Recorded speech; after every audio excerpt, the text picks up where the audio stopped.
This is Cookie with Food for the Ages, and today we'll talk about making sourdough pancakes for two.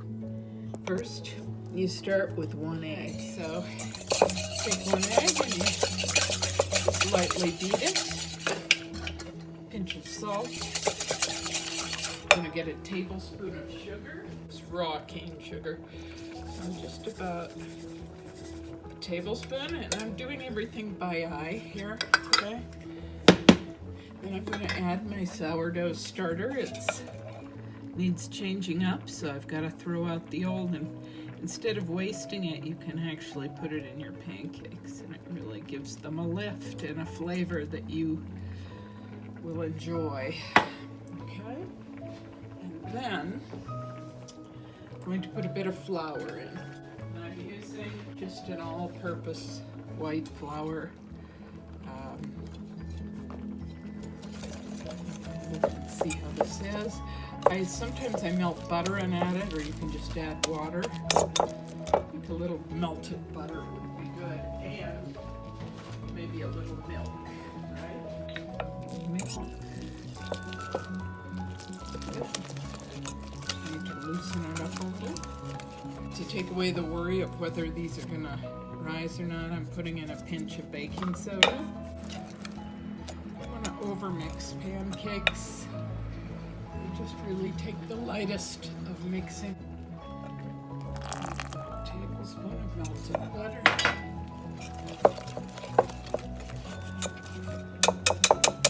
And that should make a really nice little pancake.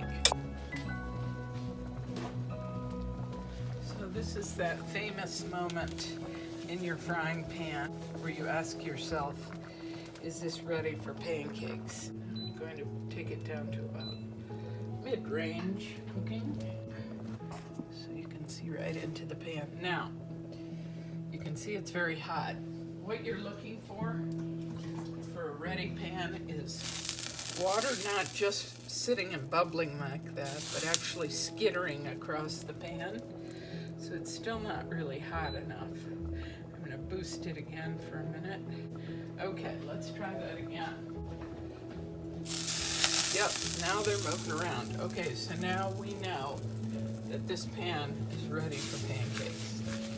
You hardly need any oil or butter in your pan. I like to put things in my pancakes like blueberries, apples. You can do that, just cover them with a little bit of batter. Okay, and you let this cook. I've got it on a mid-temperature. You can see bubbles are already beginning to form. You want to wait till there are bubbles everywhere and it's starting to look kind of dry on top before you turn it, which takes about 2 minutes. You can see the edges are beginning to dry.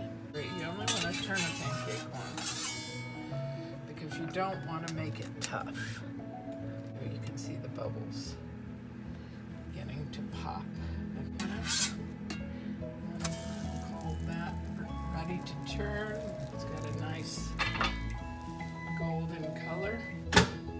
Meanwhile, I melted a little butter on top of some real maple syrup, and that's going to go over this. It's a good idea to heat your plates before you put hot food on them. Anytime you're serving hot food, it's good to heat plates. See that nice little jumping back with my fingers? That's ready to go out of the pan.